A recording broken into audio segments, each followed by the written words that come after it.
without medical treatment. Now, doctor, would the blood from either or both of those fatal stab wounds go in any particular area, internally, externally, or both? Because there's a fractured rib in the right injury number 1, you could have some external bleeding also, but generally these kind of injuries bleed more internally than externally. Why is that, doctor? Because first of all, because of the muscle arrangement in the chest wall and also the muscle arrangement between the ribs, the plane which you get may not necessarily be like a defect it won't be a defect which will just open up to the outside because of the varying arrangements of the muscle layers in that area. So even though there's a defect in the skin, the defect inside the structures underlying the skin may not have the same plane as the injury itself. The same plane, P-L-A-N-E? Yes. Now, doctor, did Dr. Golden describe in any fashion a volume of blood found inside this area of the body during the course of the autopsy? Yes, he described 100 to 200 cc of blood in the right chest cavity. Let's see if we could find the entry that you're referring to.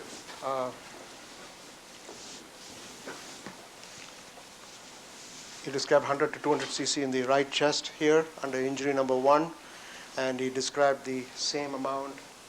Before you flip the page, let me just underline that.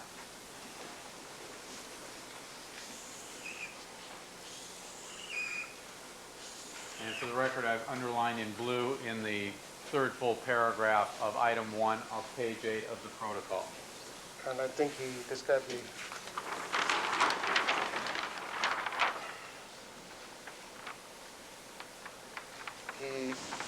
there's only one hemothorax belonging to both the wounds, 100 to 200 cc. And a hemothorax means what, doctor? Blood in the chest cavity.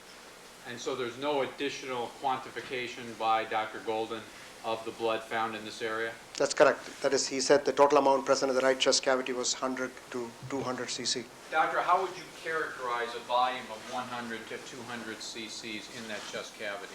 A very small amount. Given the nature of the volume described, assuming that it has been accurately quantified, what significance, if any, does that have to you in evaluating when, in relationship to the whole assault, Mr. Goldman received those 2 fatal stab wounds? Before I answer the question, I would like to point out also that he has been lying on his right. I would object to the response. Sustain. Rephrase the question, please. Thank you, Your Honor. Doctor, let's go back then, as you were about to point to Exhibit 43E, the copy of the photograph with that exhibit designation that we have on our board. Is there something of significance on this issue of how much blood is found at autopsy in the chest cavity from the position that Mr. Goldman's body is in that photograph? Yes. What is significant? He's found on his right side, lying on the right side when he was found initially. And also, if you look at the clothing, the right side of the shirt and other areas are pretty densely stained with blood. So one of the factors one must keep in mind is the dependent drainage of blood from the chest cavity, blood from the stab wounds, because one lies on the right side. Doctor, you examined, I think you've testified, the shirt Mr. Goldman was wearing at the time his body was found? Yes. And you've also examined the body both on the 13th and the 14th, is that correct? Yes. Did you find in examining the shirt that the shirt appeared more blood-stained on the right side than on the left? Yes. Now, doctor, does this draining of blood when Mr. Goldman is in the position as seen in the photograph that we've marked 43E, does that staining, does that external blood flow continue even if Mr. Goldman's heart has stopped pumping? Yes, because it's after all liquid blood in a cavity which can just ooze out through the defects in the chest wall. Is the blood staining you see in the right side of Mr. Goldman's shirt consistent with that kind of action, that is, drainage out of the wound itself? That could be one way that staining occurred. Doctor, is there any other wound that you have identified in this area of Mr. Goldman's body covered by the right portion of his shirt that has the blood staining that you see in photograph G1, other than the ones that are shown in the photograph G10? No. Is there any other source that you can think of from your examination of the information and the photographs which could be the source for the blood staining to the right side of the shirt other than the 2 fatal stab wounds and the 3rd sharp force injury you've identified but haven't described in much detail yet in photograph G10? The shirt is also stained in the shoulder area and in the side area. So some of the blood of the shoulder area could be from the neck wounds. But as far as the chest goes, these are the only 2 wounds there which can account for this kind of staining. Doctor, given that finding, does that serve as any basis for you to determine whether in fact the volume of blood that originally was in the chest cavity after these wounds were inflicted was greater than what was recorded at autopsy by Dr. Golden? That would suggest that. And doctor, if that were the case, that some of this blood flowed out due to the effects of gravity, would that affect your ability to assess when, in relationship to the attack, those 2 fatal stab wounds were inflicted? It would favor that it occurred during earlier part of the attack rather than latter part of the attack. But again, I want to emphasize that there are other significant injuries on Mr. Goldman, including the aortic injury and the internal jugular vein injury. And if, as I opined earlier, that they could all have been sustained within a minute's time, and you may not have much accumulation in the chest cavity too, if they occurred rapidly after each other.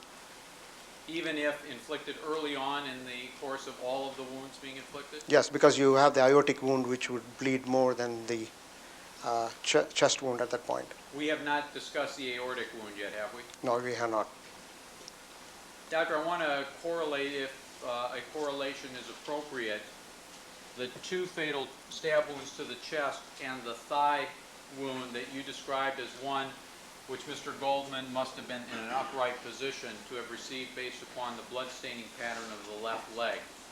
Is there anything medically inconsistent, doctor, with those 2 fatal stab wounds to the chest having been inflicted by the perpetrator holding the knife in the right hand and restraining Mr. Goldman with the left hand, being behind Mr. Goldman, and thereafter Mr. Goldman, in his effort to breaking free in a position so that he is now face to face with the perpetrator, and the perpetrator stabbing Mr. Goldman with his right hand still holding the knife in the area of the left thigh as you demonstrated earlier this afternoon?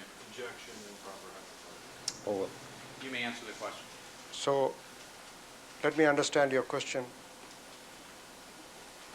The stab wounds to the chest take place while the perpetrator is in the back and the victim turns, and then the stab wound to the thigh is inflicted in rapid succession? Yes.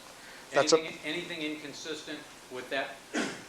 Medically inconsistent. Medically inconsistent with that hypothetical set of circumstances? Medically, there's nothing inconsistent with that, but I'd like to add that I also examined the clothing of Mr. Goldman, wherein we have defects in the clothing. The larger defect in the clothing corresponds to the smaller wound here. Which wound? I'm sorry, doctor. The one in the right front of the chest, and the smaller defect in the clothing corresponds to the larger wound. So, which would indicate to me that probably the clothing was not in the same position as the wounds when those wounds were inflicted. Again, this is only a possibility. Doctor, from what you observed in the shirt, were the wounds in a the defects in the shirt in a position which would be consistent with the perpetrator holding the shirt upright so as to twist the shirt from its normal position on the body? Holding the shirt upright? I'm pulling it in a direction up towards... Doctor, have you ever followed hockey? Not much, but... Oh. Have you ever tried to pull a sweater off over the top of your head? Yes. Would this location of the defects in the shirt be consistent with somebody trying to pull the shirt over Mr. Goldman's head? No, it will be more like the shirt moving around the body rather than in a top-down direction. And in the movement, would that be consistent with Mr. Goldman trying to twist and turn to break free of any restraint that's being imposed on him? That would be more likely a possibility than the former possibility you brought up. And if in fact that was the circumstance of Mr. Goldman trying to twist and turn to break free of the person restraining him, who is behind him holding the knife in the right hand, is there anything medically inconsistent with those two fatal stab wounds being inflicted first, followed by, and when I say first, I just mean relative to the thigh injury, being inflicted first, and then as Mr. Goldman breaks free and is more in a face-to-face relationship with the perpetrator, to have the perpetrator with the knife still in the right hand, moving that knife forward to get the area of the left thigh? Nothing medically inconsistent with that possibility. And even with the effects of those two fatal stab wounds to the right chest area, doctor, medically, could Mr. Goldman still have experienced the kind of bleeding from this left thigh stab wound, which would be consistent with the blood flow seen down the bottom or down the length of the left pant leg, his jean? It's possible that happened, but given the amount of bleeding, I would favor the thigh wound occurred before the stab wounds to the chest. Why is that, doctor? Because the thigh wound didn't hit any major vessel, and there's a significant amount of blood staining on the limb portion of the jean, and that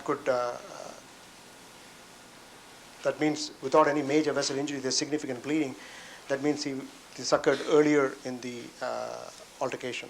Does the type of injury to the right chest that you expect from those two fatal stab wounds impact directly on the volume of blood that flows to the lower half of the body? No. And if that is in fact the case... I'm sorry. It does impact in a way, but not directly, because you have bleeding into the chest cavity, but not directly. Let me contrast that for a moment and invite your attention to photograph G8. You talked about the aortic wound, I believe? Yes. Is that seen in photograph G8? Yes, it's seen on the left flank here. And is that a fatal stab wound? Yes. Can you point out on your body, doctor, approximately where that is on the human anatomy? It's around here in the left flank. I'm pointing to it right here. Your Honor, about the midline between the front and back of the body and about maybe 3 inches up from the belt line? Yes. Now, doctor, from what you know of this fatal aortic stab wound, medically, would that stab wound affect the volume of blood that could flow to the lower parts, the legs, of Mr. Goldman's body? Yes, it would, because the flank wound hit the aorta about 1 inch above 1.25 inches above the bifurcation. See, the aorta is a large vessel in the abdominal portion, and it divides into two branches which supply the lower extremities, which is your thighs and legs. And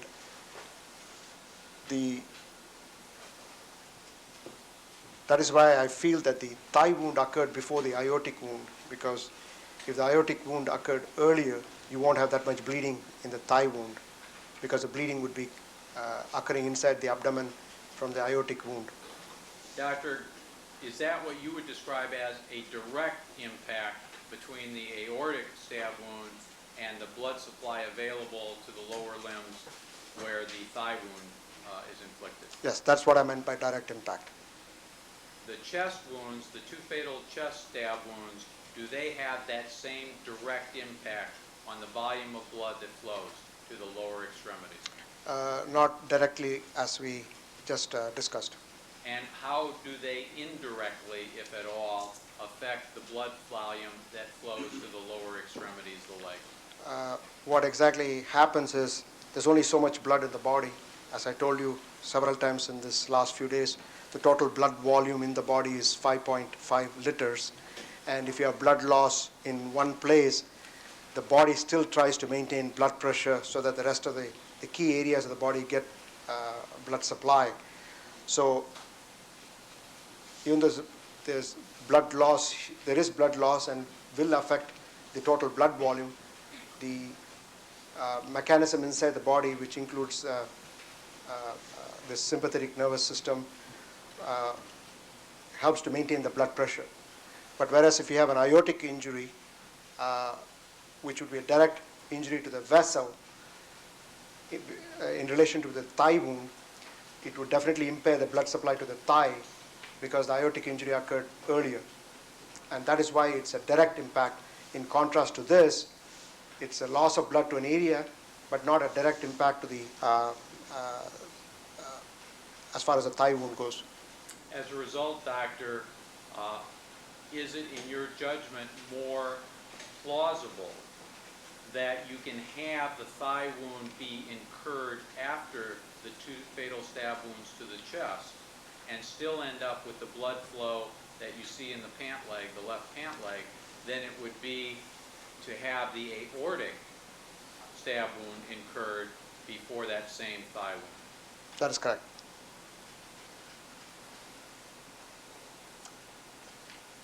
Doctor, I don't think we've covered the diagramming, if there was any diagramming, of these 2 injuries, 1 and 2, the fatal stab wounds, have we? No.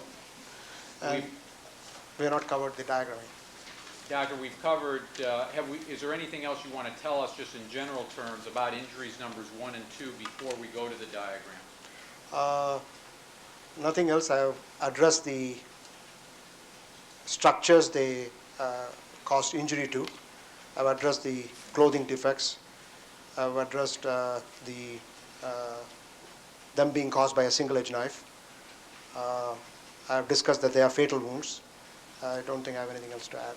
One thought I just had pop into my head I wanted to ask you about. Did you examine the Jean leg, the left leg, and the defects that you described, you observed in that left leg with respect to the location of the left thigh wound injury? Yes, I did. What were your findings, if any? We had a defect in the outer aspect of the gene, and we had 2 additional defects in the pocket underlying the defect in the gene, which would indicate that the stab wound went through the outer garment layer, through the pocket layers, and then entered the thigh. Was there anything inappropriate about the location on the clothing of the defects with respect to the location on the body of the wound, such as you described you found with the defects in the shirt in relationship to the 2 fatal chest stab wounds? No. And what, if any, significance did that have to you in talking about the circumstances of Mr. Goldman receiving that that thigh stab wound? Nothing really much significant because the limb portion of a jean is more fixed than a shirt on a trunk of a body. Anything further, doctor, about then the 2 fatal chest wounds? No. Your Honor, 3:30, we're going to set up another. Go ahead. All right. In fact, I'll tell you, we won't set it up anywhere but right here.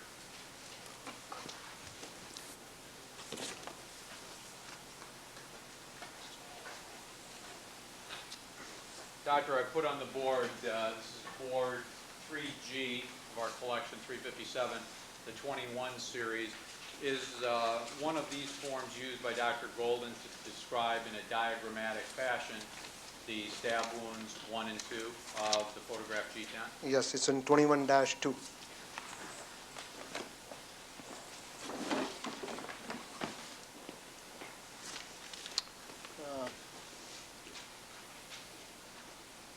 It's injury number 1 is here, and injury number 2 is there. I'm sorry, doctor, if you'll point and hold the pointer, where is injury number 1? This one here. What is the writing that is associated with any diagrammatic representation? It says mid-axillary line, and he has just put the location on this diagram. What is the mid-axillary line? That is an imaginary line which passed through the middle of your armpit. If you raise your arm up, I'm sorry, I can't raise my left shoulder very well. If you raise You your... want me to raise mine, doctor? Yeah, that'll be easier, yes. What do you want me to do? Just lift and turn this way. The armpit area is the axilla, medical term. Mid-axillary line is an imaginary line which runs in the mid-portion of your armpit and down the side of the body. So it's an imaginary line, and any injury in that area is described as such. I think that's pretty self-explanatory for the record, Your Honor. It is. All right, doctor, now, I want to circle this area. Is this the appropriate area then for fatal stab wound, injury number 1 of G10? Yes. All right, I'll circle that area in red on the left side of 21 Roman numeral 2, and I'll write G-10 INJ number 1. Where was the second fatal stab wound, doctor? Here. It's right on the, behind it, on the side flank area. Is there any writing associated with that particular injury? No, it just says number 2 there. I'll circle that area then in blue, and to the side right, G-10 INJ number 2. Is there any other diagram used by Dr. Golden? Yes, there's a diagram of the, which also shows the skeletal area of the body with the outline of the body. Do you have a form number for that? I think it's 20, where to? I forget the number for it.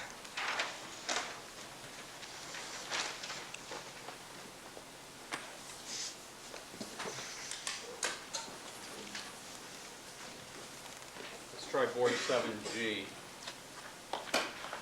There it is. Yes. And this is the second page of that Form 20H with schematic representations of the human body front and back with a skeleton outline, Your Honor. Yes. Yes. He has described both the injuries, and I have to help you with this one. If you would, please. Yes. This part, he refers to the injury number 1, stab wound going to the right 7th rib. In this area here, just is What does he say there, doctor? stab wound right 7th rib, and that's number 1. And Let me, before you go on, let me circle that area, and I'll write G-10 INJ number 1. and then it continues right to left, back to front, striking chest wall. The length of the stab wound is 4 inches, and then he continues that it ends in the back of the right 4th rib, and it's got two defects in the right lung, 1/2 inch and 3/4 inch, and that covers the injury. This includes these pleural. Keep your voice up. It says the pleural areas of the lung mesh had these measurements, 1/2 inch and 3/4 inch. So this would also correspond to that wound. The injury number 1? Yes, all this, because that's where the 4th rib is in the front, but the knife cut the back of the 4th rib inside the chest cavity. If we can slow down here so I can try and keep up with you, doctor. You pointed now to the left side of the diagram in some area. I mean, right side of the diagram. Right side of the body, left side of the diagram. All right. Is this area here also represent injury number 1? Also this one here, mid-clavicular line. What does MCL mean? Mid-clavicular line, there is another imaginary line. You have your collarbone here, and an imaginary line which runs in the mid-portion of that line in front of the body is the mid-clavicular line. Let me circle that area that you described on the left side of this 28th, and I'll write again G-10 INJ number 1. And does the court wish to take a break at this point? Yes, I do. We'll pick it up then, doctor, after the recess. All right, ladies and gentlemen, I need to take a 15-minute court reporter recess. Please remember all my admonitions to you. Let me see counsel. This will be a 15-minute recess. Let me see counsel with the court reporter, please.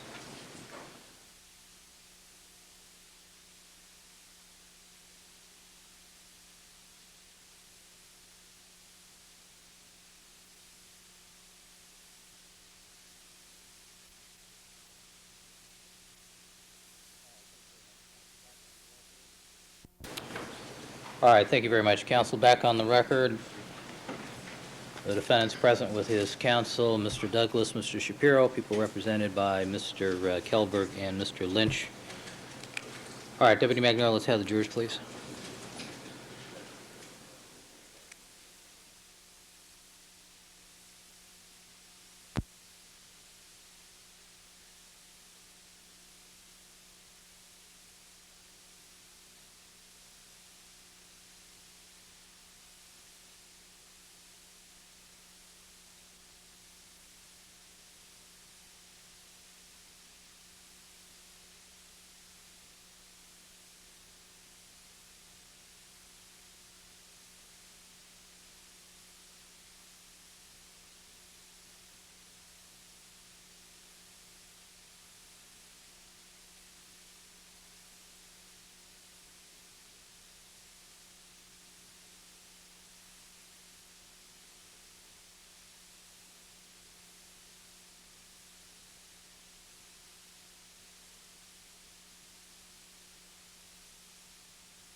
Let the record reflect we've been rejoined by all the members of our jury panel.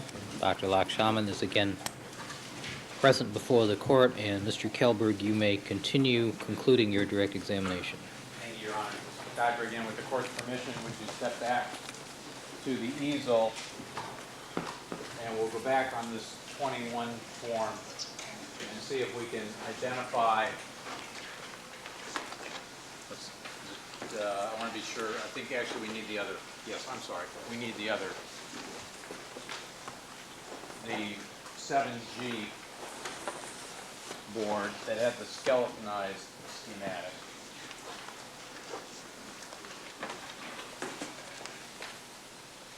We've identified by marking in red and a designation of G10, injury number 1, 2 areas of this diagram.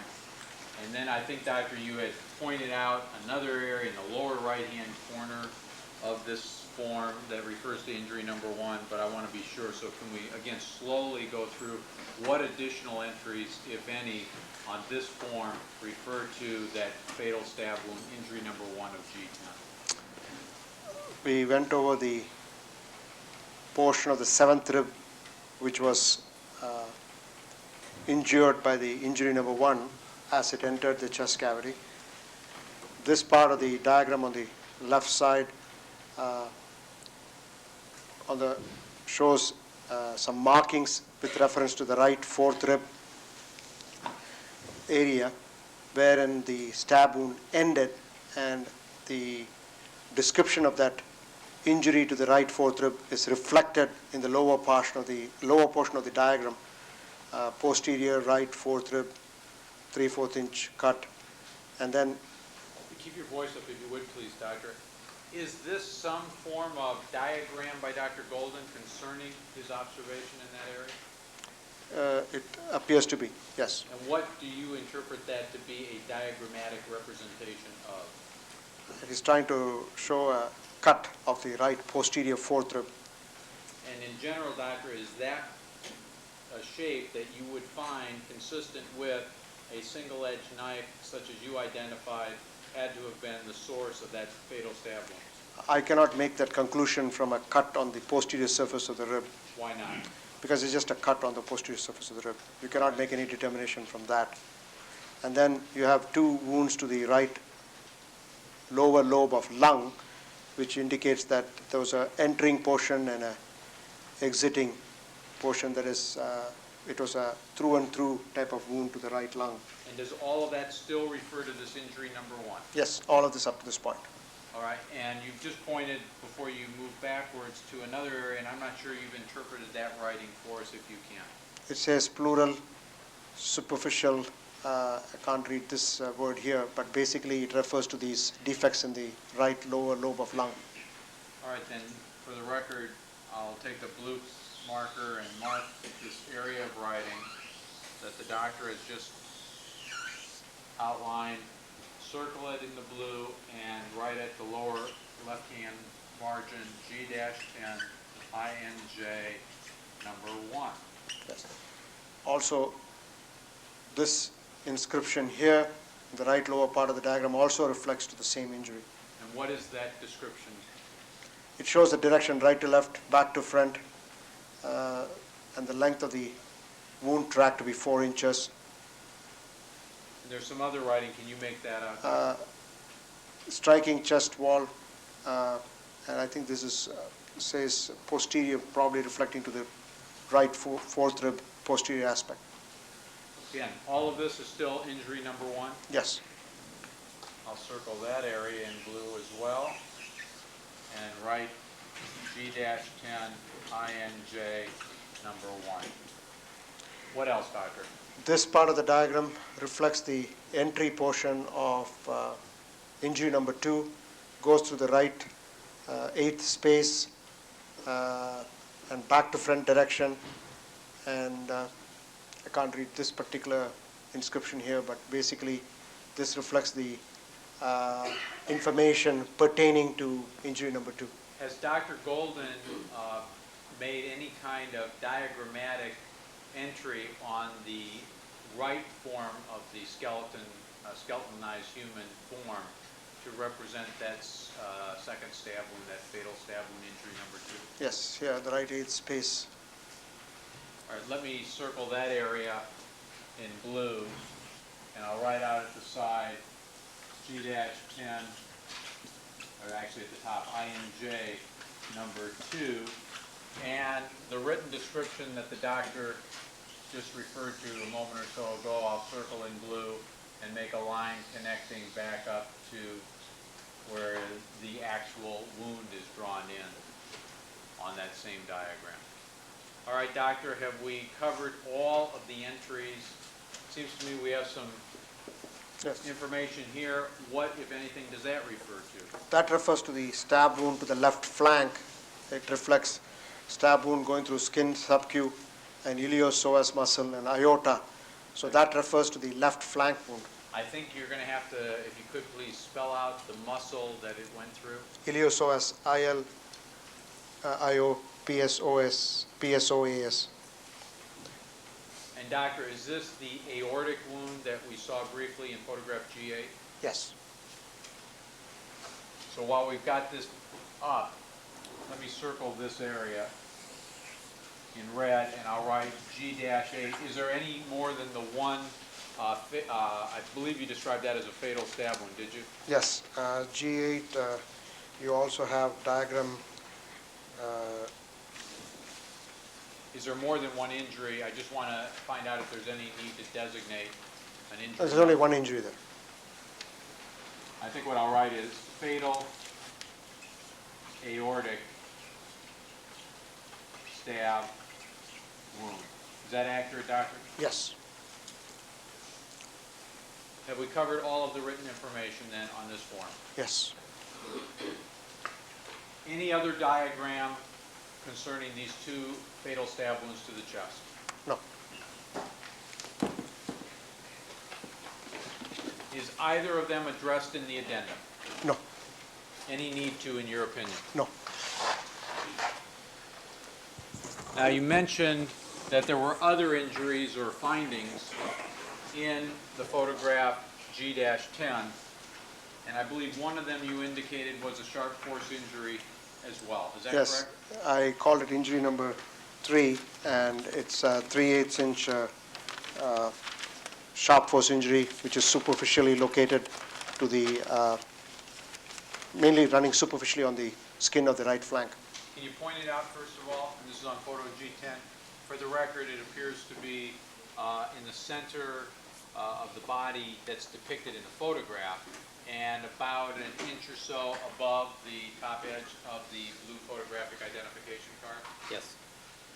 Doctor, what kind of injury is that? It's a sharp force injury.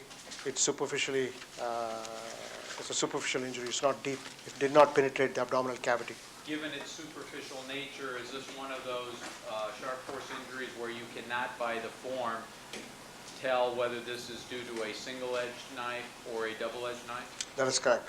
But is it consistent, again, with this same hypothetical, approximately 6-inch long, single-edged knife blade tapering at the tip? Yes. Excuse me, Dr. Budden, can I ask you to, you're standing in front of the court reporter. Is that superficial sharp force injury, doctor, described by Dr. Golden in the protocol? Yes, he has. Diagrammed anywhere? Yes. Addressed anywhere in the addendum? No. Any need to? No. Are you able to determine when, in relationship to the time of death, that injury was inflicted? It happened before death How are you able to tell? because of the appearance and the description. Is there anything of significance to you? May I withdraw the question? Are you able to tell anything with respect to the relative positions of Mr. Goldman and the perpetrator from what you see in that particular sharp force injury? No, I will not be able to. Is there anything else that you wish to bring to our attention regarding that sharp force injury? No. Why don't we see where it is in the protocol and see where it is in the diagrams? It's on page 9.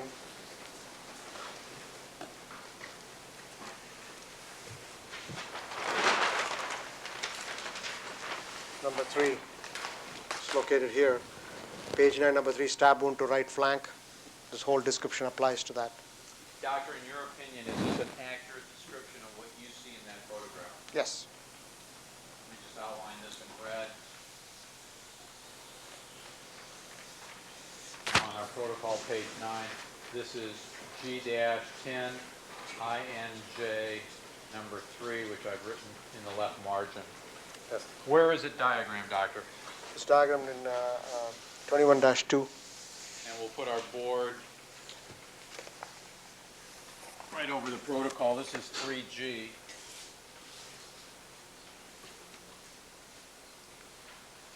Which form, Doctor? 21-2.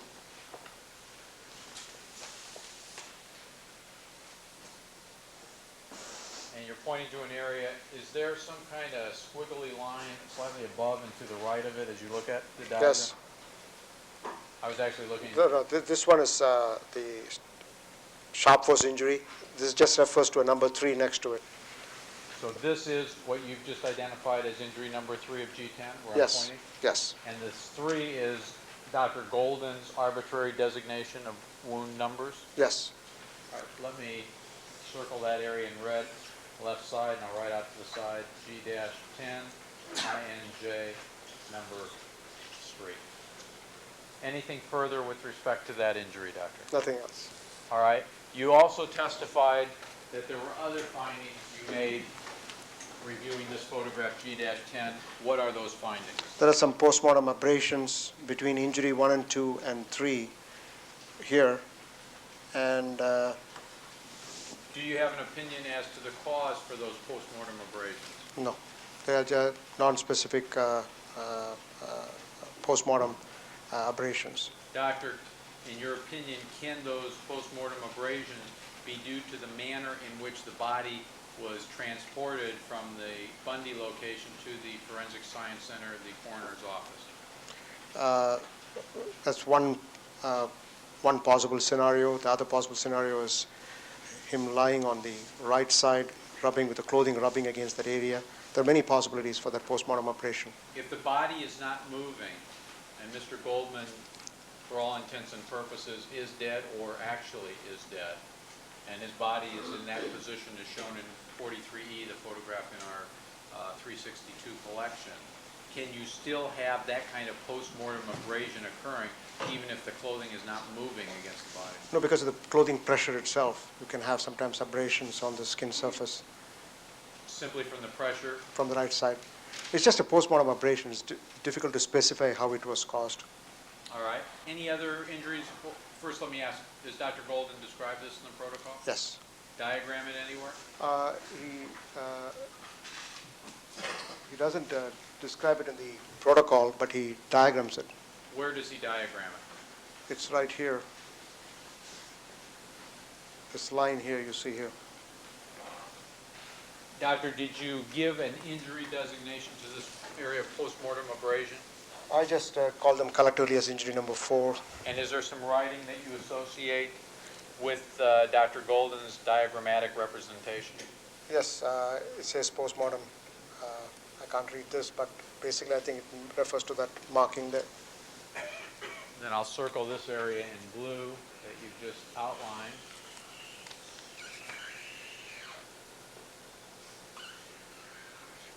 And I'll write below it G-10 INJ number 4. Any place else it's diagrammed? No. And I'm sorry, it is not described in the protocol? No. Is that a mistake? Well, it's a postmortem operation. Yes, it's a mistake. Any significance? No. Same reason? Yes. Anything further on injury number 4? No. Any other findings or injuries in this particular photograph? There's also an area of postmortem abrasions below the right, below the injury number 2 in the right chest.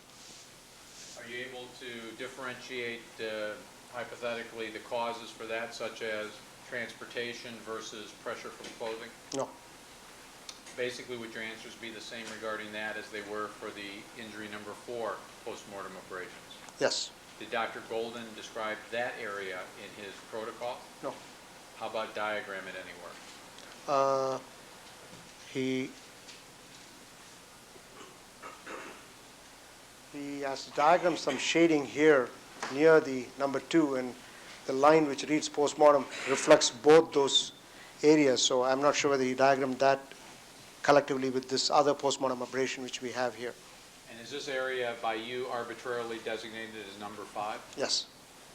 Why don't we write number 4, after number 4, we'll write number 5 and put a question mark because of your uncertainty. Is that accurate, Doctor? Yes. Anything else in this photograph, G10? No. Anything in the addendum regarding these last injuries? No. All right, let's go back then to G8 and discuss in greater detail this fatal aortic stab wound. G8 shows the stab wound entering the left flank, and this wound measured, in my measurement, 5/8 inch by 3/8 inch in the gaping state, but it's on a part of the body which has a curvature to the area. So the measurement in the protocol is 3/4 of an inch in length. Is this one of these areas of the body where you obtained a measurement different than Dr. Golden's, and where the difference in your measurement from his may be attributable to the limitations of the process of photographic measurement? Yes. Objection, cost or speculation. Overruled. Yes. Now, Doctor, what else can you tell us about this fatal stab wound? This particular stab wound entered the abdominal cavity, went through the iliopsoas area, which is a muscle in the back of the abdominal wall. Would you turn towards the ladies and gentlemen of the jury and point out where this wound is actually? Right here in this area I pointed out earlier, in the left flank. All right, and the record I think earlier was described. Went through the iliopsoas muscle, then struck the aorta 1¼ inches above where it divides into two branches, and there were two defects in the aorta, 2 1/2-inch defects in the aorta, and there was bleeding from this injury, which resulted in accumulation of blood in what is called the retroperitoneal area, that is in the back side of the abdomen, and also there was some blood accumulation in the abdominal cavity. Doctor, first of all, why is this, in your opinion, a fatal stab wound? Because of the injury to the aorta, which is a large blood vessels, largest blood vessel in the body, and injury to this structure will result in bleeding and rapid loss of blood pressure and death. Now, Doctor, in this position that Mr. Goldman's body is found, as shown in photograph 43E of our collection 362, is this area of the body not a dependent part? Yes. And is that of some significance to you? Let me rephrase the question. Where would you expect the blood to go? You said the retroperitoneal cavity and the abdominal cavity, is that correct? Or Yes. retroperitoneal area and the abdominal cavity, is that correct? Yes. Would you expect blood to come outside of the body from this fatal stab wound? Generally not, because it will mainly bleed inside. Would this be the kind of wound like the chest wounds, which could drain out of the body if the wound was in a position where gravity could result in the blood flowing down out through the stab wound itself? You would not expect this in the abdominal wound. And the only reason I said that in the chest wound also is because of the fractures of the stab wound having gone to the rib, which would have created a defect. But in this wound, I would not expect it. Usually in such wounds, the bleeding is more internal than external. And Dr. Golden, in his protocol, did he quantify the amount of blood he observed in the course of the autopsy in the areas where you believe bleeding would occur as a result of that fatal stab wound? Yes, he said there was 100 cc blood in the abdominal cavity. In addition to the bleeding he described in the retroperitoneal area, which was not quantitated. Was not quantified? It's not quantifiable. Can you give us some idea how big the retroperitoneal area is in a human body? It's a pretty large area. It's the area in the back of the abdomen. Actually, it extends all the way from the above the kidney area down below, including the pancreas and other structures in the back of the abdomen. From Dr. Golden's description of the hemorrhage in that area and his quantification of the hemorrhage in the abdominal cavity, do you have an opinion when in relationship to the attack itself, that abdominal aorta fatal stab wound was incurred? As I opined earlier, I think it occurred during the middle of the assault, but it definitely occurred, I would favor, after the thigh wound, which occurred earlier than the abdominal wound. Doctor, how rapid a response from the body would you expect from that fatal stab wound? Could you explain your question further? What do you mean by rapid response? In a mechanism, as a result of that stab wound, what, if anything, does the body do to try and preserve life? Basically, as I told you, there is a part of your nervous system which is involuntary. It's called the sympathetic nervous system that comes to play, so that because of the loss of blood, the body tries to maintain the blood pressure at any cost. And this involuntary nervous system is brought into play so that the vessels constrict in the other parts of the body, so that, and also the blood coming to the heart from the venous system is also increased, so the blood pressure is maintained. So the body tries its best to maintain the blood pressure in this manner till you lose 2/5 the volume. That is, the blood volume is 5 liters. Once you have lost approximately 2 liters, you will go into shock. Doctor, assuming that Mr. Goldman had sustained no injuries prior to the fatal abdominal aorta stab wound, how rapidly would you have expected him to have died? The abdominal aortic wound, you can die within a few minutes, but even less than a minute, depending on the amount of blood loss from those defects. There's a big defects in the aortic wall described by Dr. Golden. He said 1/2 inch defects in the aortic wall. And doctor, assuming that Mr. Goldman had received other stab wounds, such as to the chest, before that aortic stab wound, and is that your opinion that he in fact had received those before the aortic stab wound? He could have. I said he received the thigh wound before the aortic wound. Assuming he received the chest wounds, the 2 fatal chest wounds, and the neck wound, the left neck wound, which I believe is injury number 3 of G37, injury number 1 of G51, before that fatal aortic stab wound, what effect, if any, would those wounds have had on the length of time you would have expected Mr. Goldman to live once the aortic stab wound had been inflicted? It would definitely diminish the amount of time required to go into shock, because you already lost so much of the blood volume. As I told you, the blood volume in the body is fixed. If you already lost blood from the neck wound, lost blood from the chest wound, and also from the thigh wound, and I already told you, if you lose 2 liters, you will go into shock in a normal person. The aortic wound, when it was inflicted, you already lost blood from these other sites. So naturally, the time frame which it would take to go into shock is narrowed, not increased. And doctor, do you have an opinion as to a minimum period of time which must have passed from the time the aortic stab wound was inflicted, assuming these other wounds that I've described were inflicted before the aortic stab wound, for Mr. Goldman to have died? I think I opined this earlier. He would have died. I would expect him to die within 5 minutes after these injuries were inflicted, and even earlier. How much earlier?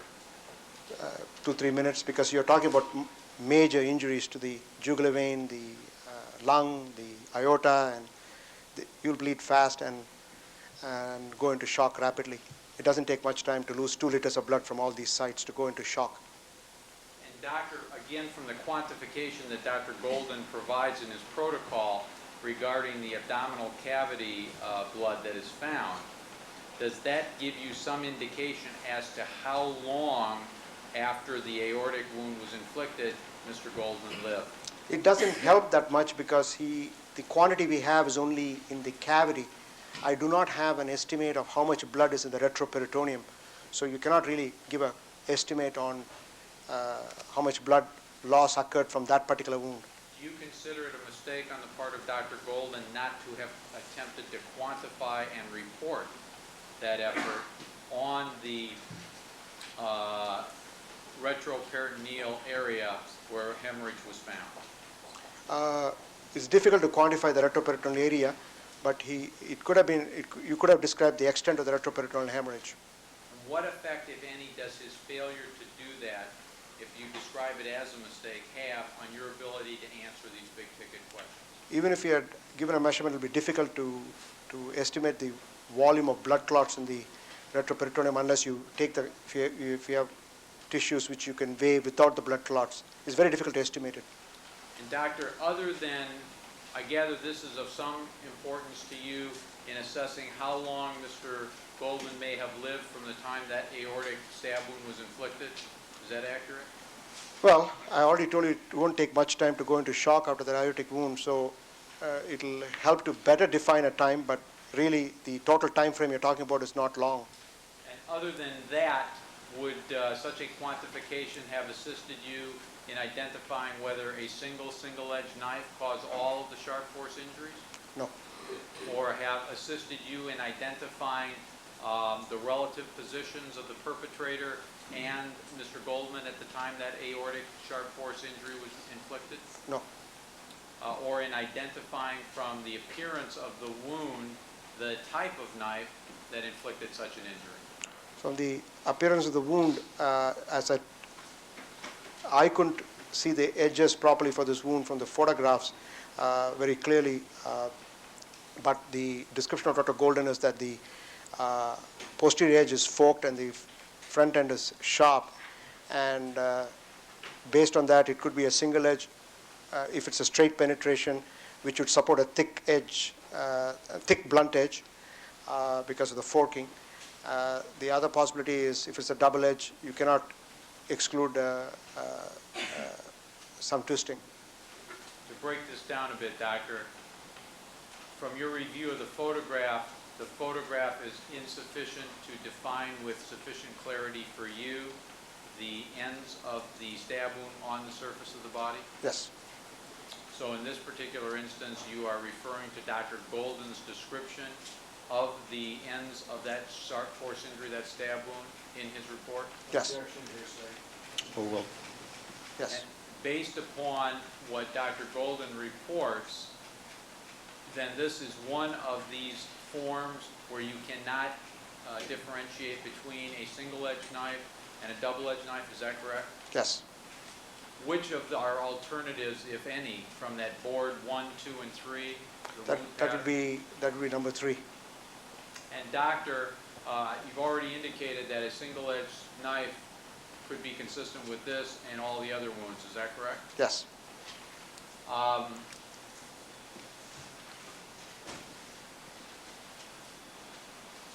my train of thought for just a moment. If I may have a moment, Your Honor. Certainly. From Dr. Golden's description of the stab wound itself and the ends of it, are you, however, able to determine that it is consistent with a single-edged knife? Yes. And from a description given by Dr. Golden, are you able to determine whether the length of the stab wound, that is the depth of the stab wound in the body, is still consistent with an approximately 6-inch long tapering blade? Yes.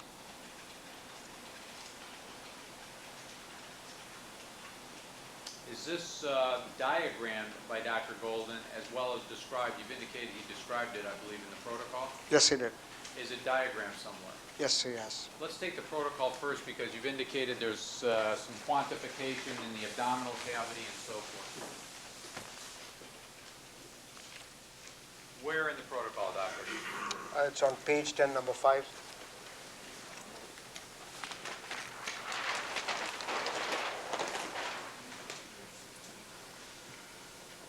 Page 10, number 5, the whole 5 paragraphs under the item 5 reflects the description of the stab wound.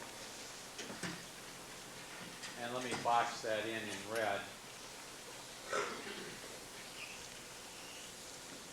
On page 10 of the protocol 0G, and I'll write G-8, abdominal aorta. Now, doctor, would you point out for us, please, where there is the quantification made by Dr. Golden?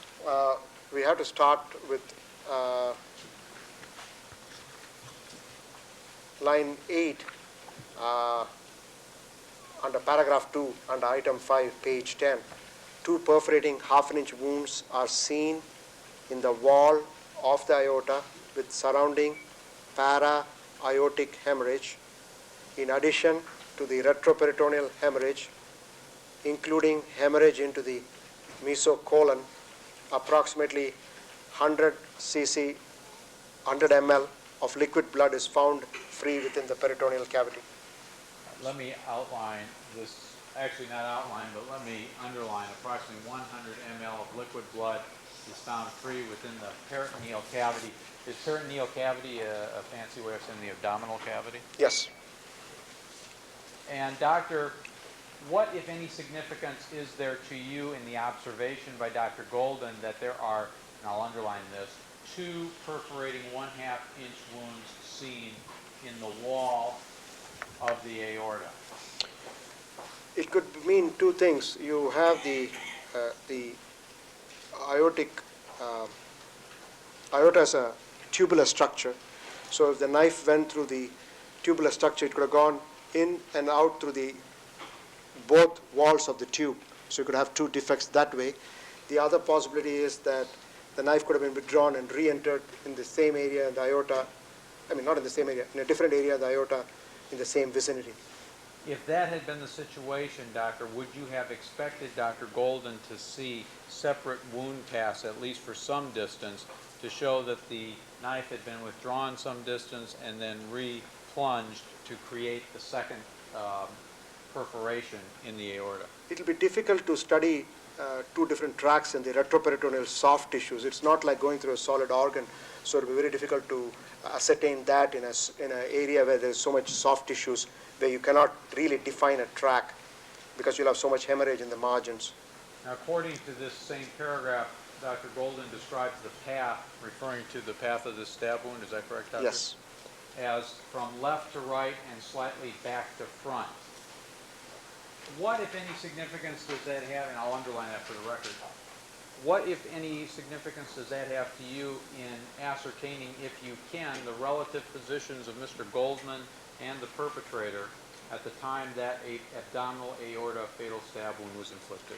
It could have been, there are different possibilities again, as I said earlier. One possibility is that the perpetrator was in the front of Mr. Goldman on his left, slightly to his left side, and with a knife in the right hand, plunged the knife straight in a left to right direction, and in this manner. All right, and for the record, Dr. Lakshmanan, with his right hand appearing to hold a knife, made a thrusting kind of a sideways motion. Doctor, do you want to demonstrate, if you would, using me? What are the alternatives, right-handed, left-handed? Right-handed, it could be in this manner. Let's turn so the jury can see. In this manner here.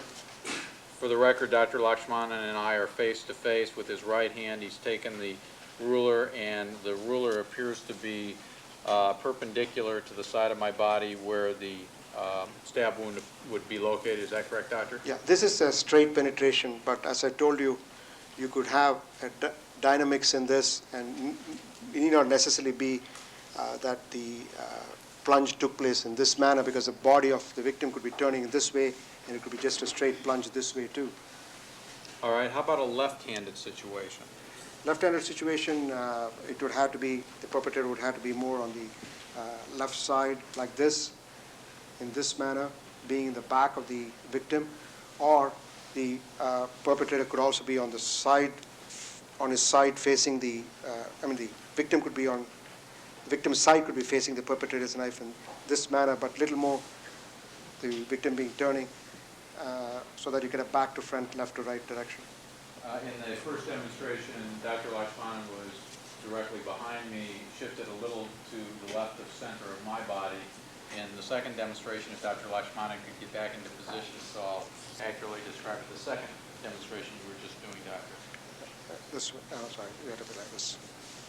Dr. Lakshmanan is almost to the left of my left side of the body. He's holding the ruler to represent a knife in a manner in which the contacting portion of the ruler is forward of the back of the ruler, which is in Dr. Lakshmanan's hand, about a 45-degree angle to the horizontal. Noted. Thank you. Doctor, we've done this demonstration with the two of us standing. Is there anything from your review of the materials which requires Mr. Goldman to have been standing at the time that fatal stab wound to the aorta was inflicted? No. The only thing I want to bring up is that when I examined the shirt of Mr. Goldman, there was no defect directly corresponding to that wound on the left side of the shirt. There were two defects in the back of the mid portion of the shirt. So if the shirt was not covering that area when this stab wound was inflicted, then he need not necessarily be standing up. He could be on the ground when the stab wound was inflicted. But if there was the possibility that the defects in the back of the shirt, one or both of them correspond to this defect on the side of the abdomen, then it would reflect that there was movement of the shirt on the body surface if that penetration took place through the shirt. Is there any way you can make that determination, Doctor? I can't. And Doctor, could those defects in the back of the shirt that you described, I gather you did not see a corresponding sharp force injury to the back where those wounds would be, where those defects would be in the shirt? That's correct. Would it be accurate to say that the knife could have penetrated the shirt to create the defects in a situation where there was movement by Mr. Goldman such that the knife never came in contact with Mr. Goldman's body? That is another possibility. Doctor, do we see the area of the abdominal aorta stab wound in photograph 43E? Yes, we do. It's just, you don't see the wound itself, but it's in this area here. And may I ask Mr. Fairlow, is there a marker that will mark on the photograph unobtrusively?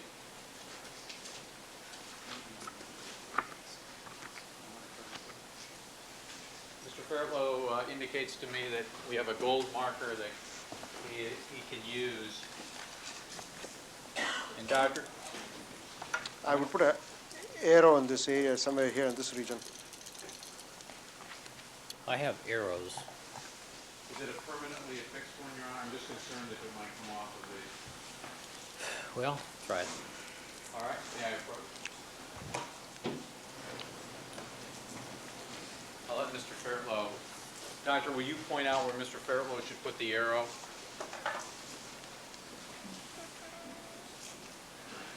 Yeah, this area here. That's where the stab wound is in the left flank. A little bit lower. Yeah, that's fine. A little bit lower.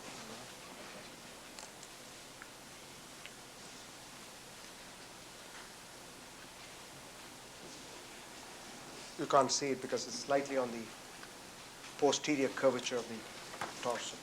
And Doctor, does the point of the arrow touch the approximate area, though? Yes, and you can see it in G5 where it is. All right, and you've pointed now, thank you, Mr. Fairlow, and I think we owe the court that. It's, Help keep them. all right. You're a pessimist, Your Honor. Does that, where you're pointing, Doctor, then show the very same fatal abdominal stab wound that you have identified in GA? Yes. Now, Doctor, in looking at the area in 43E, is that area covered by Mr. Goldman's shirt, if you can tell? No. You can't tell, or it's... I mean, I'm sorry, you can tell, but it's not covered. That's what I meant. Doctor, is there anything inconsistent with Mr. Goldman having been in a position on the ground with his shirt not covering that area and the perpetrator reaching down with the right hand and inflicting that fatal stab wound to the abdominal aorta?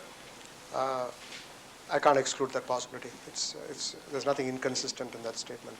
And if that was done, Doctor, would it be accurate to say you would still expect the bleeding to be internal rather than outside of the body?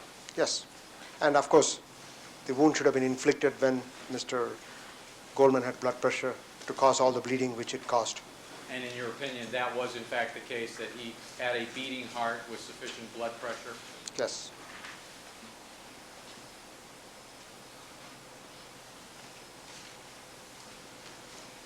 Before we go, Doctor, to the, I think we've taken care of the protocol. Have we taken care of the diagram to show that abdominal aorta? Yes, no, actually no. It's 20-2. We'll get that up in just a moment. Before we do, Doctor, is there anything further you wish to add concerning the wound itself as it appears in either photograph G8 or in G5? No. All right, let's see if we can then get the protocol. We can put it up right here.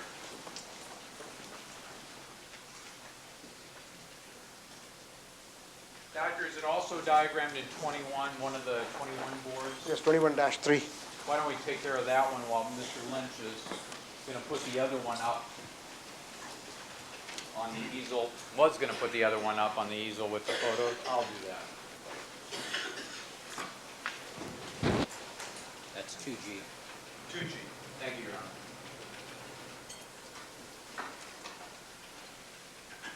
All right, Doctor, where is it on 21 Roman numeral 3? Right here. And what, if any, handwritten entry is made by Dr. Golden? It says stab wound abdomen, transverse. The length of the track is 5.5 inches and went through the abdominal aorta. 1.25 inches proximal PROX to bifurcation. What does that mean, proximal? That means 1.25 inches above where the aorta divides. And is there any writing below that that refers to that same aorta? Left to right and slightly back to front. And Doctor, there appears to be some waving line around a circled area to the left of what I thought you pointed out as the diagrammatic representation of the aortic stab wound. Am I correct that this area is the diagrammatic representation of the aortic stab wound? Yes. Let me circle that in red. And what, if anything, is represented by the area to the left that has that waving black line? No, I think that's just a deletion of something he drew, and it doesn't reflect this injury. All right, then let me circle the description.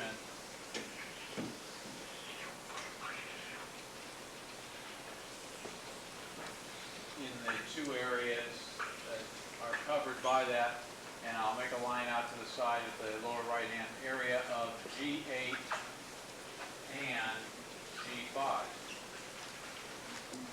And I'll write abdominal aorta. Is that accurate, Doctor? Yes. Now, you said it's diagrammed also in another form, is that correct? Yes, 20-2. Where on 20-2 is that diagram? Here. This particular area here reflects, and it says stab wound to the abdomen, left to right, retroperitoneal iliopsoas area. Keep your voice up, please, Doctor. Yes.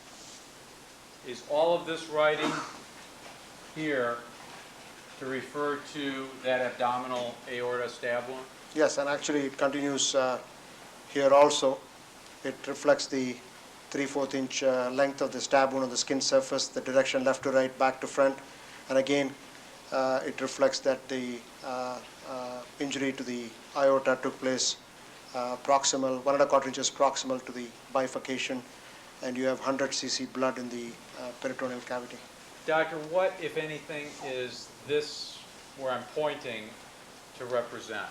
Well, he describes the stab wound itself, and I think he's trying to point out the that one end of the wound is sharp and one end of the wound is forked.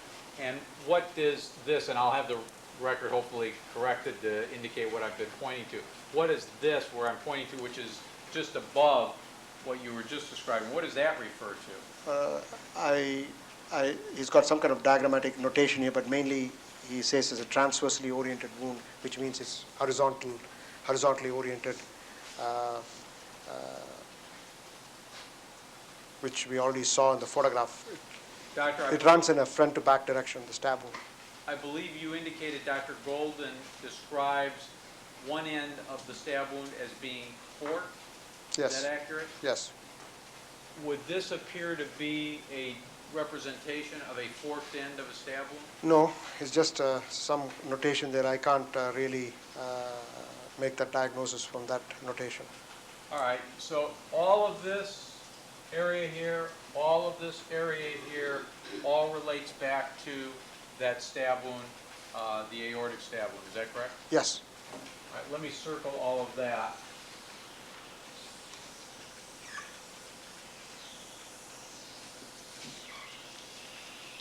Does the number 5 go along with that information? Yes. See, his number 5 corresponds to the 5 description of the protocol. All right, so I've circled that area in red, and I'll write G-8, G-5, abdominal aorta. Doctor, as long as we have this form up, 20, there is something written in, several things that appear to be written in on the corresponding left side of the form. What are those representations? This would reflect the site of liver temperature puncture.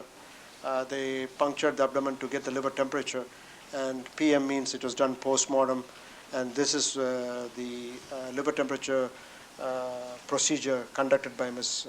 Radcliffe, which Dr. Golden is reflecting as he saw as a mark on the body when he examined the body. Let me circle that area, and I'll just write in liver temp probe. Would that be accurate? Yes, and this 45H means that this stab wound to the abdomen was 45 inches above the heel, so this also should be included with this description. All right, doctor, is this where I'm pointing right now the location of that abdominal aorta stab Yes, wound? yes. All right, so I will circle this additional information you just indicated, and I will draw red lines to the actual wound itself. That's diagrammatically represented. Circle that in blue, and out at the side right, G-8, G-5, abdominal aorta. Doctor, why would let me withdraw that. Is it a common practice at your office that more than one diagram form would be used to include information for the very same injury, such as we have here 21-3 and 20 being used for the abdominal aorta? Well, Dr. Golden could have, to answer your question, sometimes more than one diagram is used to reflect the same injury, because we have diagrams which show the anatomical location better. Is there anything, in your opinion, which is inappropriate for Dr. Golden to have selected these two forms to include for the information of the abdominal aorta fatal stab wound? No, nothing inappropriate. Anything further on the diagram? No, Anything in the form of the addendum? no, Anything further with respect to this injury? no. All right, let's...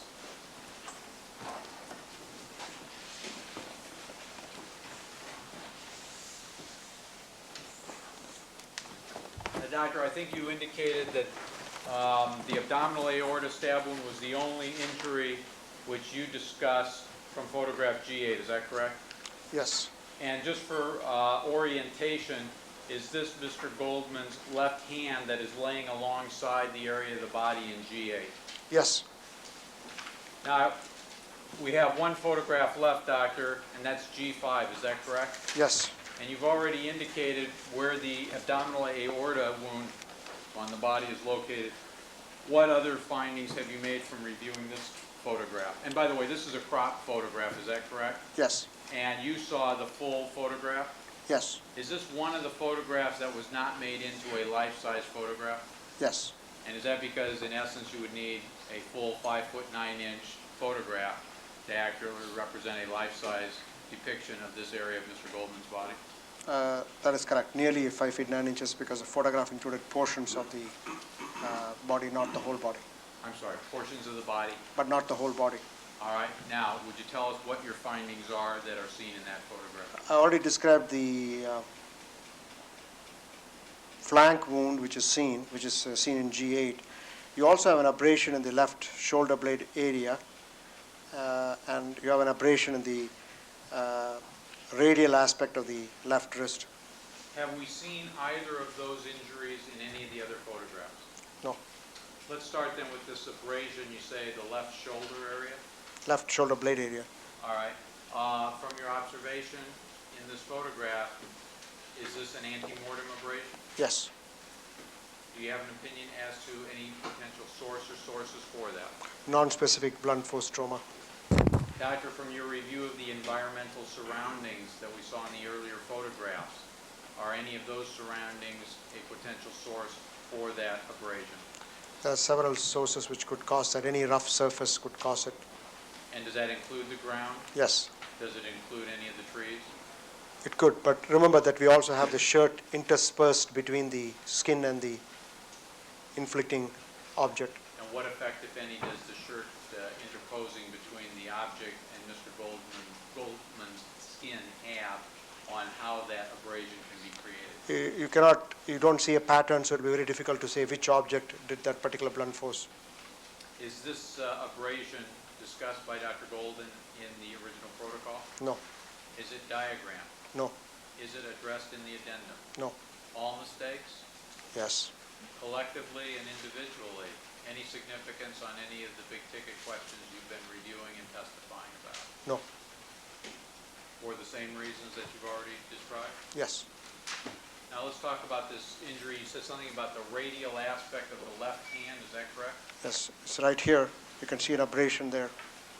And where, if perhaps you could point on your right hand where it is. I mean, my left I'm hand. sorry, your left hand, excuse me. Somewhere in this region near my watch area.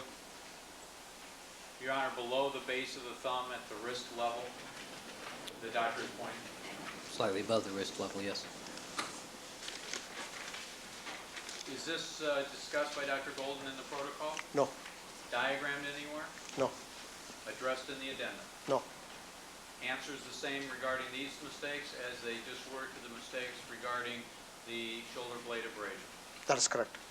And again, no significance to you on the big ticket questions? No, Are you able to determine from that photograph a source or sources for that abrasion? no, Is any of the environmental surroundings, are any of the environmental surroundings seen in the photographs from Bundy potential sources for that abrasion?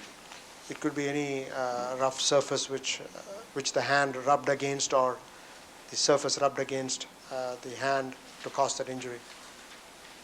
Is there anything else in the form of injuries seen in that photograph G5? No, Now I want to ask you, Doctor, briefly about, in the photograph, you'll notice in the title of the document of the board, the word lividity appears at the end. Is there something that you see in photograph G5 that represents to you lividity? yes, you can see it actually in G10 also. You see it in the right shoulder area, this pink discoloration, and also in the right flank area, you can see this pink discoloration. And if you look at the lower part of G10, you can see this pink discoloration, which is related to the same right side, and that all would be consistent with lividity. And Doctor, again, we'll talk about this in much greater detail with the time of death discussion, but in general terms, lividity Is a postmortem draining of blood to the dependent parts of the body due to gravity and causing discoloration of the skin surface. Doctor, assuming Mr. Goldman's body was found in the position it is seen in photograph 43E, and that the body remained in that position more or less until around 10:30 in the morning of June 13th, 1994, is that position one which is consistent with the location, this area, the pinkish discoloration that you've just identified in both photos G5 and G10? Yes, Would you point out where it is in the photograph 43E? if you look at the thigh here, and the arrow is going towards the waist area here, and actually you can't see the right side of the body very well because you have the fern plant in front of the body, but basically the right side of the flank is in contact with the ground, and that's the dependent part of the body in that position. and is a consistent position to having the draining show up at the time of autopsy by the pinkish discoloration you've identified in these two photos? Yes. Anything else about these photos, Doctor? No. Have we completed your discussion of all of the photographs of Mr. Goldman's autopsy that we are using in this presentation? Yes. Have we discussed, with respect to those photographs, all of the entries in the protocol, Yes. all of the entries in the diagrams, Yes.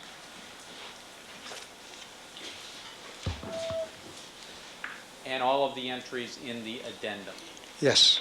Now, Doctor, there are some other records which were produced in the course of the Goldman autopsy, and I want to begin by putting up our board, which is 11G, and we'll take down the protocol.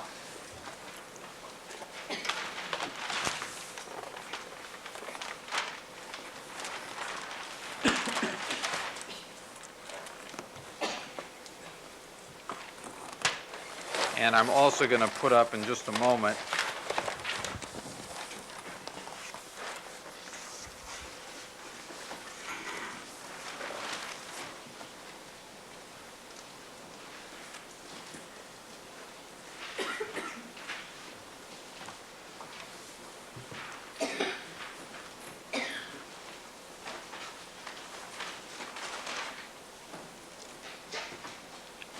should have started at the other end.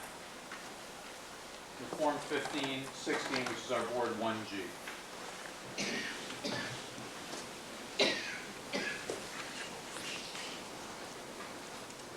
And let me get the corresponding identifying paper documents.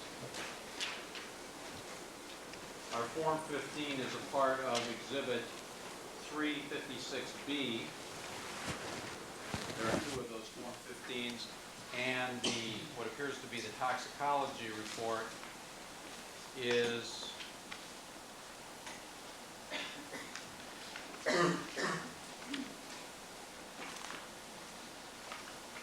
our Exhibit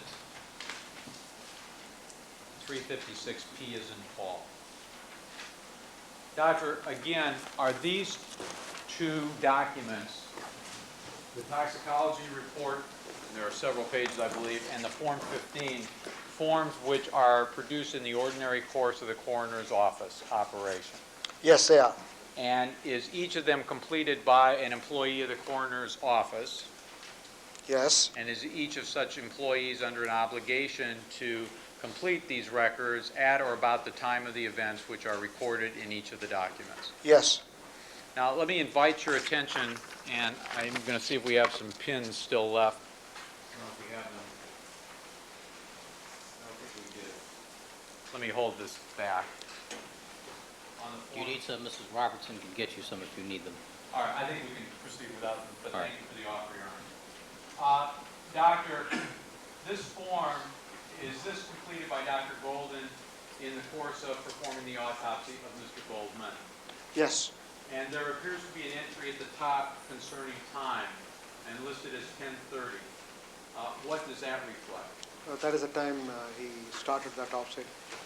And with respect to witnesses, again, like the Nicole Brown Simpson's Form 15, as Dr. Golden indicated that there were two witnesses, Detectives Van Adder and Lang. Yes. On the right side of the document, again, in this area pre-printed of toxicological specimens collected, did Dr. Golden indicate that such specimens were in fact collected?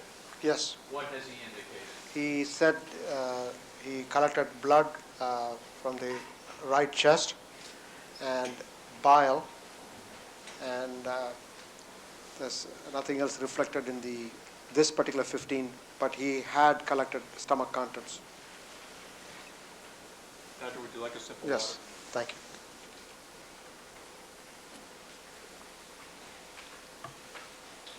Doctor, I think you testified last week that according to Dr. Golden's records, there was insufficient heart blood to collect, as a result of which the alternative of using blood in the chest was collected. Yes. Now, you say stomach contents were saved. This was something you asked Dr. Golden to do after you learned he had not saved the stomach contents of Nicole Brown Simpson. Is that correct? That is correct. And yet, on this first page of the Form 15, that box for stomach contents does not appear to be checked. Is that correct? Yes. This is a form, I think you testified last week also, it's a multi-page form. Is that correct? Yes. Let me flip the page just briefly to go to what appears to be a second Form 15. Is this identical in all respects with the exception of the box for stomach contents? Yes. And can you give us some idea of how this document got generated to have a change by having an X in the box to mark stomach contents? As I told you, there are 4 copies to this document. The white copy is the file copy, and then there's a canary-colored yellow copy which goes to the laboratory. The laboratory is where they receive all the specimens. When the canary copy did not reflect a box marked for the stomach contents, and they received the stomach contents, the lab marked off the box for that, and you can see the difference in the marking. There's a tick done by Dr. Golden, but the X is made by the laboratory on the canary copy. Let's see if I can flip back to the original page to show the difference. Yes. Doctor, this mistake is one of Dr. Golden's for not marking the box? Yes. Is it of any significance to you on any of these issues? No. Why not? Because it's just omitting to mark a box. We know he collected the specimen. It has been received in the lab. And the lab has documented that it has received the specimen, so it's not of significance in that manner. Doctor, again, under toxicological analyses ordered, there appears to be a check mark in a particular box. What is that all about? That is the box marked for H, and that reflects that he ordered a homicide screen, a drug screen which we do on homicide cases. And in this particular document now, off of our board, 11G, do we see the product of the toxicological screen of the blood? Yes. What are we looking at on this? The first page is one that is dated June 21, 1994. Yes. What are we looking at? The blood which was submitted was tested for alcohol, methamphetamine, cocaine, narcotics, which includes codeine, narcotics, morphine, and phencyclidine. I believe you have already identified from the toxicological records from Nicole Brown Simpson, Mr. Park, and Mr. Mahaney. So they are your toxicologists performing these tests? Yes. And what are the results that are found? Alcohol was negative, and none of those drugs were detected. ND means none detected, not detected. And there appears to be a second page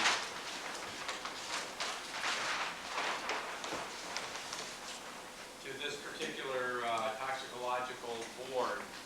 This one dated August 11th of 1994.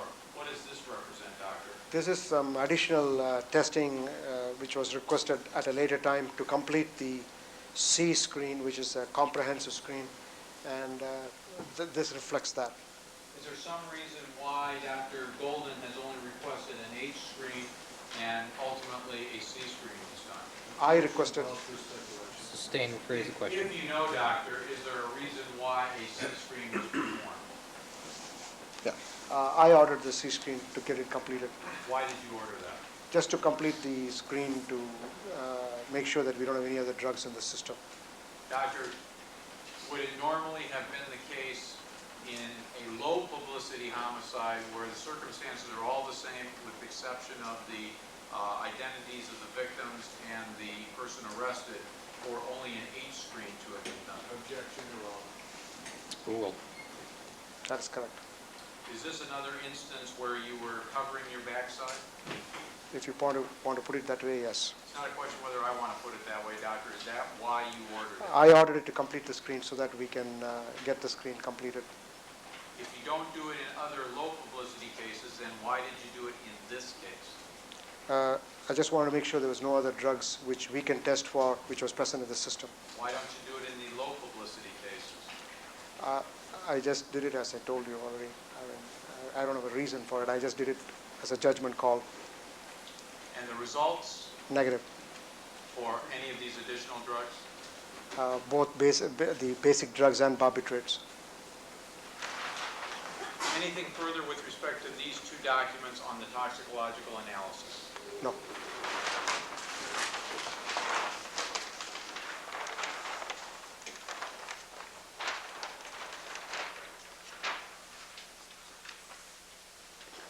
I want to,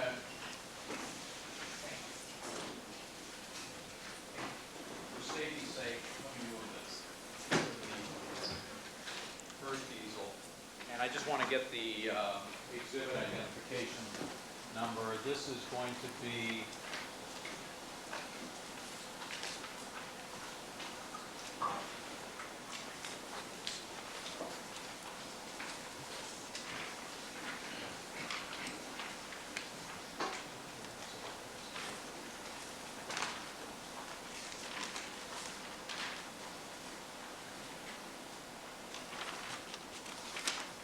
this is 340, I'm sorry, wrong one.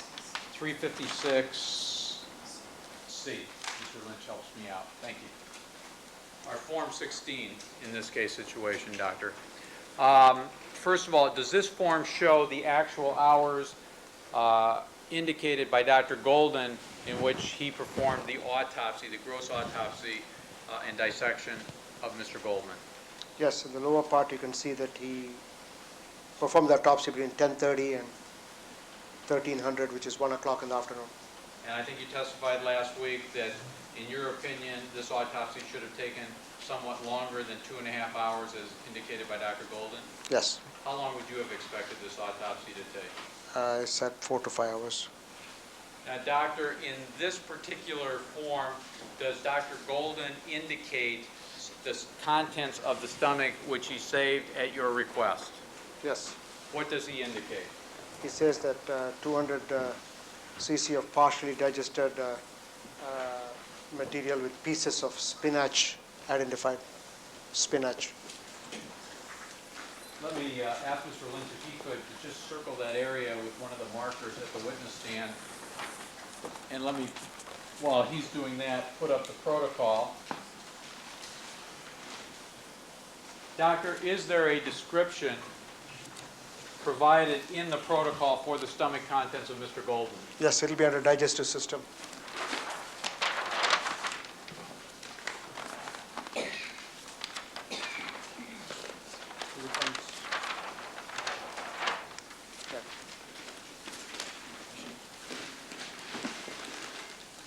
And looking at page 15 of the exhibit board 0G, at the bottom where it starts with gastrointestinal system, if we flip the page now,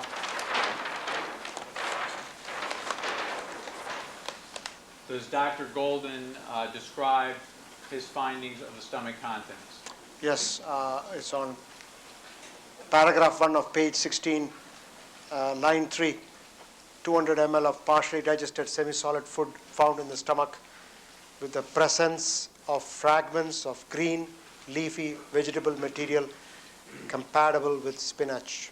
Let me circle that area.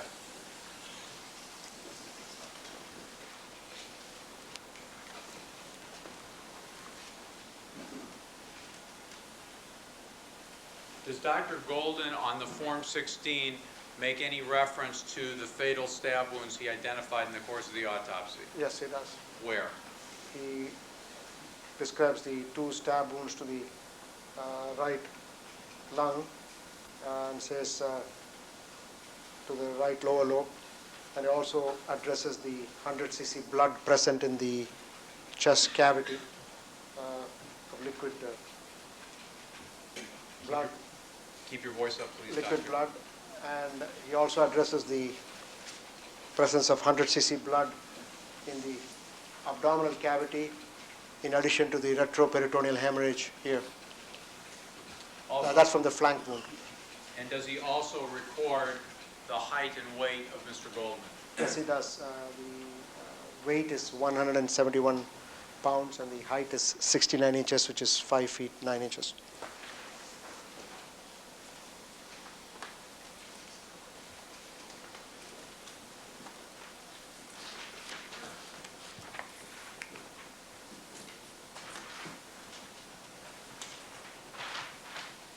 Doctor, let me show you another board. It's 12G,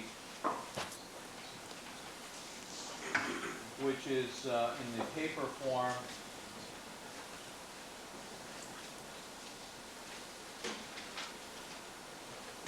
It is 356Q.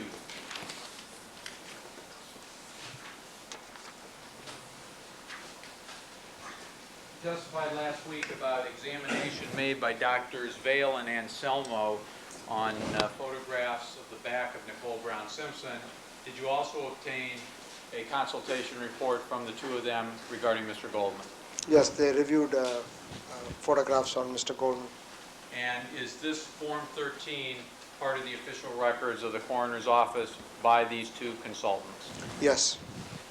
And in summary, what was the result of Dr. Vale and Dr. Anselmo's examination of the photographs? We do not find evidence of bite marks in the photographs.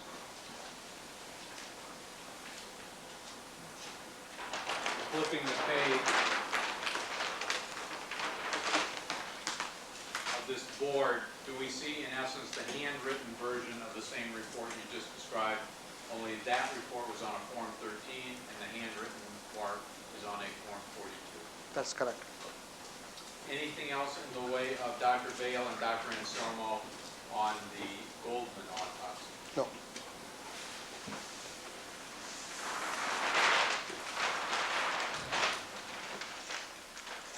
Doctor, if you'd like to retake the stand for just a moment.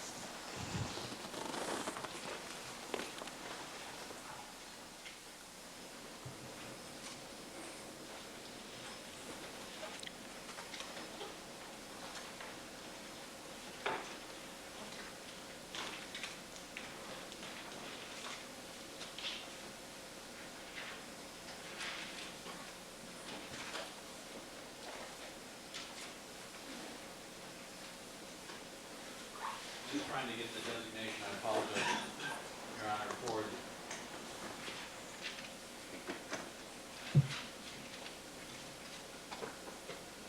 356 Emmons and Mary.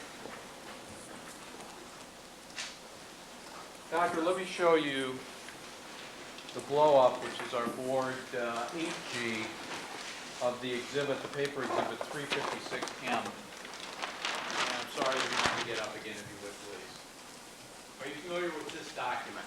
Yes. What is this?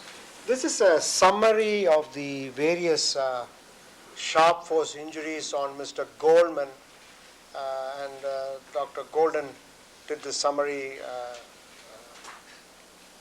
and basically the document reflects the summary. Doctor, can you just in general terms indicate what is described by Dr. Golden with this document? Yes. He has divided the document into various columns. He has given the numbering which he used for his description of the various sharp force injuries, the site where it's located, orientation, whether the stab wound or the sharp force injury was vertically oriented, diagonally oriented, or transversely oriented. Vertically oriented means the long axis of the wound was in a head-toe direction. Diagonally means was diagonal to that axis, and transverse is an axis which is perpendicular to the head-toe axis, that is this horizontal axis. So that's what he means by orientation. And then this is L refers to the location. For the chest wounds, it's the location below the head. For the abdominal and thigh wounds, it's the location above the heel. I'm sorry. You can obviously understand how that refers to location, but could you explain it to us why a number 22 refers to some location? Because it's from the top of the head to the location of the wound on the body where it's located. For example, let's go across one wound so that it'll be better understood. Let's take number 1. It refers to the stab wound to the right chest. It's vertically oriented. It's 22 inches below the top of the head. And this is the from the back. It's situated 5 inches from the back. That is, when the body is lying from the back here, 5 inches to the front. The length of the wound is 5/8 of an inch. And this is with reference to the edges. The lower end was the blunt end for that front stab wound, if you recall. And that's a sharp end. And this refers to the depth of the wound. I can't read it clearly here. And then you have the track which goes to the lung. Angle is right to left, and hemothorax. Then the second. Pneumothorax was, again, blood in the cavity? Yes. Then the number 2 is the right chest. It was diagonally oriented, 21 inches below the head, 2 inches from the back, 1.5 inches long, and the blunt end was in the back and the sharp end was in the front, same right to left. Like that it goes on. All right, doctor, is each of the fatal stab wounds that you've identified, that is the 2 fatal stab wounds to the right chest, the fatal stab wound to the abdominal aorta, and the fatal stab wound to the left area of the neck, is each of those fatal stab wounds described on this chart? The neck is not. You have the 2 right chest, the non-fatal right flank, the left thigh, which is not fatal but significant bleeding, left abdomen, which is to the aorta, and here he has given the orientation of the forking in the back and the pointing to the front as far as the characteristics of the edges, the characteristics of the ends of the wound. That's of the abdominal aorta stab wound? Yes. And that's the one that you saw in photograph G8 and also in G5? Yes. All right. And here's the direction here, left to right, slightly back to front, 100 cc blood in the abdominal cavity, 5.5 inches depth. So it's basically a summary of all the wounds.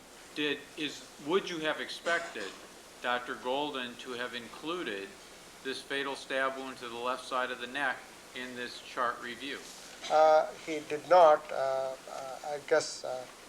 I don't want you to guess, No, Doctor. I'm just saying, he did not. Now, Doctor, Overruled. Doctor, again, is this a document which is created in the ordinary course of the business of the coroner's office? Yes. And is it to reflect at a time of or near the observations that are recorded in the document by Dr. Golden? Yes, and I'd like to point out also that he has given that the forked end can vary from 1/16 inch to 1/8 inch in width. The forked end of what, Doctor? The stab wound here. The abdominal aorta stab wound? Yes. Doctor, is a chart like this of any assistance to you in forming an opinion such as you indicated you did of general dimensions of a knife that's single edge, which would have been consistent with all of the sharp force injuries received by Mr. Goldman? Yes. And in fact, have you reviewed from this chart and all of the other information to form such an opinion? Yes. What is the opinion as to the approximate dimensions? As I mentioned earlier, in knife wounds, you can only approximate. You need a suspect weapon to compare to the wounds. But given all the measurements I have done in both the cases and the measurements given by Dr. Golden and the appearances and the description, I said all the wounds could have been caused by a single edge knife with a thick blunt edge up to 1/8 inch in width, with a tapering tip, and 6 inches long, 3/4 inch wide. 3/4 inch wide at its widest point Yes. and getting narrower as one gets to the tip of the knife blade? Yes. This is just an approximate estimation because normally in knife wounds, as I said earlier, you like to compare a suspect weapon to a wound. Doctor, before I get into chain of custody documents that refer to both the Goldman and the Nicole Brown Simpson autopsies, is there anything that you want to bring to our attention with respect to the actual findings or conclusions from the Goldman autopsy that we have not discussed? Objection calls for narrative. Rephrase the question. May I have just a moment then, Your Honor? Certainly.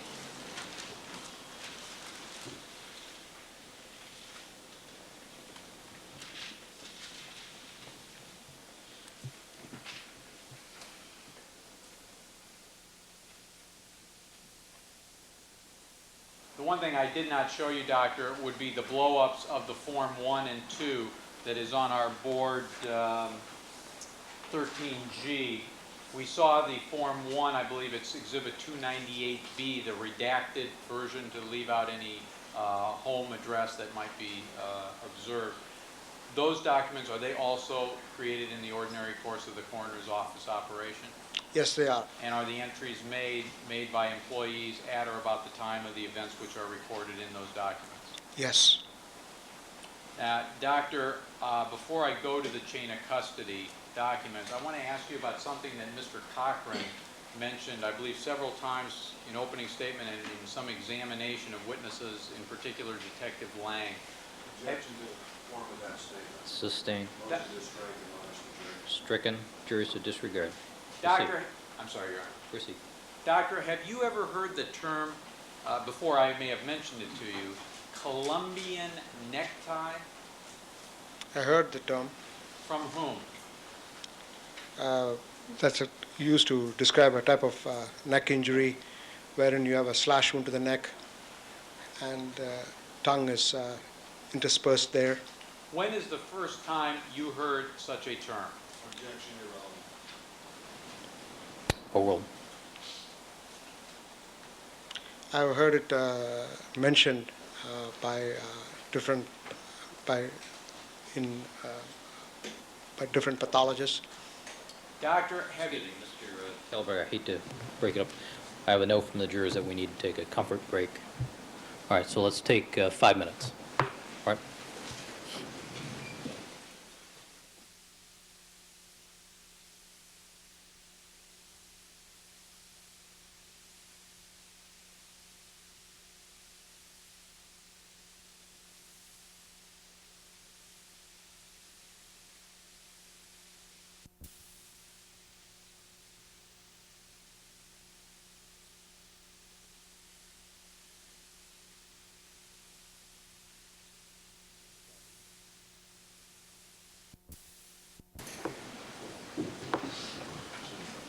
Mr. Kelberg. Thank you, Your Honor. Doctor, to continue, when approximately did you first hear the term Colombian necktie? Overruled. That's when we broke. From some pathologists, I don't recall exactly, some time ago, because I never seen a case of that. Can you give any approximation? Are we talking about within the last 5 years? Oh, no, before that, when I was in the New York area and also when I attend meetings, but I never seen a case myself. When were you in the New York area? From 1972 to 77. Doctor, and you've been... Objection 352. Overruled.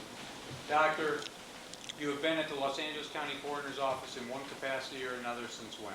78. Have you ever, Since 77, I'm sorry. have you ever seen the following kind of case? A victim's neck slashed from ear to ear with the tongue of the victim drawn through the fatal incised stab wound that I've just described as if to reflect a necktie position? I'm not.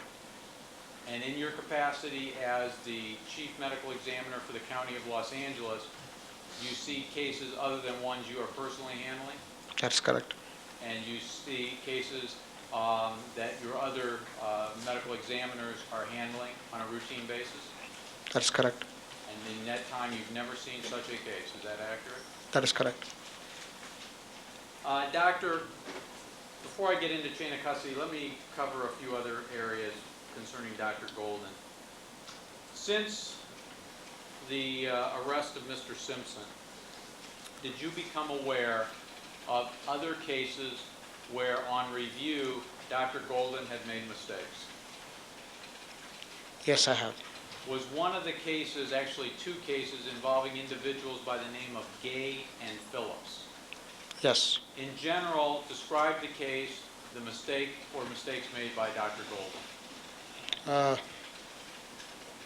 One was a female victim and one was a male victim. Both were in a vehicle when they were victims of a gunshot wound, firearm injury. The lady was in the driver's side, the male was in the passenger side. In the lady, Dr. Golden reflected that the gunshot wound entered in the right arm and exited in the back of the chest, but later he amended the certificate to reflect that the gunshot wound entered the back of the chest and came out in the right arm. So that is the summary of that case. Doctor, On the, I'm sorry, before you go to the next part, would it be accurate to say that Dr. Golden mischaracterized the entrance and exit wounds of that gunshot case?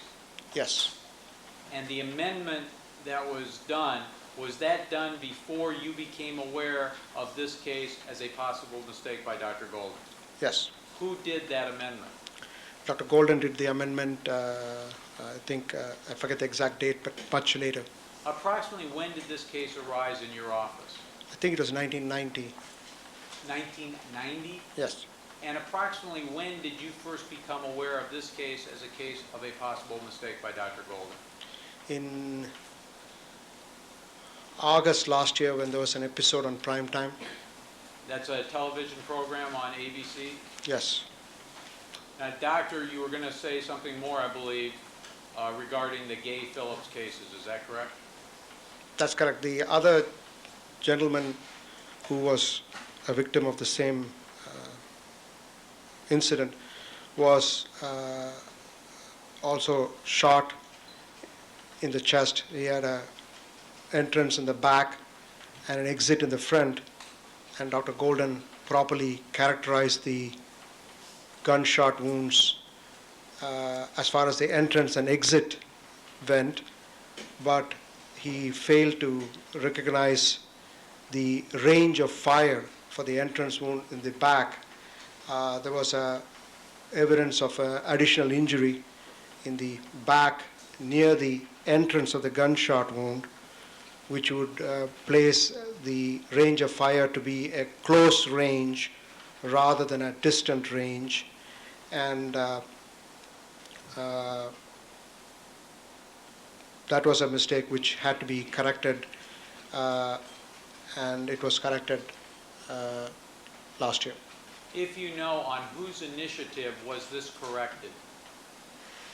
The amendment was issued under my direction because it had not yet been issued at that time. And did you initiate that amendment after someone brought to your attention this case as a possible case of mistake by Dr. Golden? Yes, But this case also arises out of a 1990 incident, the same incident as the one you previously described? yes. Now, Doctor, in your opinion, were the mistakes that you've described of a mischaracterization of entry and exit wounds and a mischaracterization of the distance between the gun and the body at the time the shot was fired matters that were significant mistakes by Dr. Golden?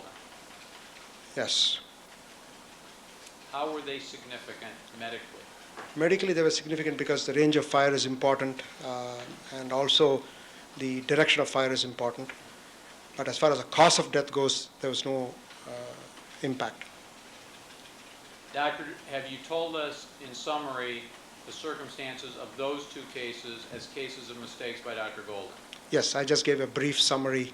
The mistakes were mainly in interpretation of the characteristics of the entrance and exit in one, and the interpretation of the range of fire in the other case. Did you also become aware of a case involving Dr. Golden by a decedent's name of Manley Hall, H-A-L-L? Yes, I did.